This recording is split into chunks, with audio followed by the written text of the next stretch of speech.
Hello guys, আমি সময় তোমাদের সবাইকে ওয়েলকাম জানাচ্ছি তুকা বাজারে একটা নতুন এপিসোডে। তো আজকে চলে এসেছি তোমাদের সাথে শেয়ার করতে একটা সিম্পল লুক, যেটা এই গরমে তোমরা ক্যারি করতে পারো। তো ফার্স্টে আমি ফেসটাকে পুরো ক্লিন করে যে বেসটা হয় ওটা বানিয়ে নিয়েছিলাম। তারপরে এই কনসিল আর কন্ট্রোল করে নিচ্ছি হালকা করে।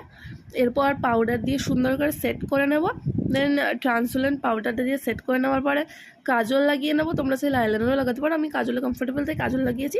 দিয়ে মিষ্টি করে একটা ছোটো টিপ পরে নেবো, লিপস্টিক পরে নেবো। আর গলায় দেখো এটার সাথে ম্যাচ করে, যেহেতু আমার ড্রেসটা একটু ফ্লোরাল টাইপের, তো ফ্লোরালেরই একটা হার আর একটা ইয়াররিংস পরে নিয়েছি। আর চুড়িটা পরেছি দেখো, এর মাঝখানে একটা এরকম কী বলবো, মানে একটা আলাদা টাইপের ব্যাঙ্গেল ইউজ করেছি, খুব সুন্দর লাগছিলো। এবার last but not the least, আমার এই ভিন্টেজ কালেকশনের ওয়াচটা নেবার অনেকদিন ধরে ইচ্ছা ছিল, যদিও অন্য কালারে আমার ইচ্ছা ছিল, ওটা পসিবল হয়নি, বাট এইটা নিয়েছি।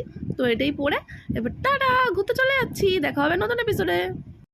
এরকম আরও ভিডিওসের জন্য সাবস্ক্রাইব করো তোকে পাশে লিখে। আর আজকের লুকটা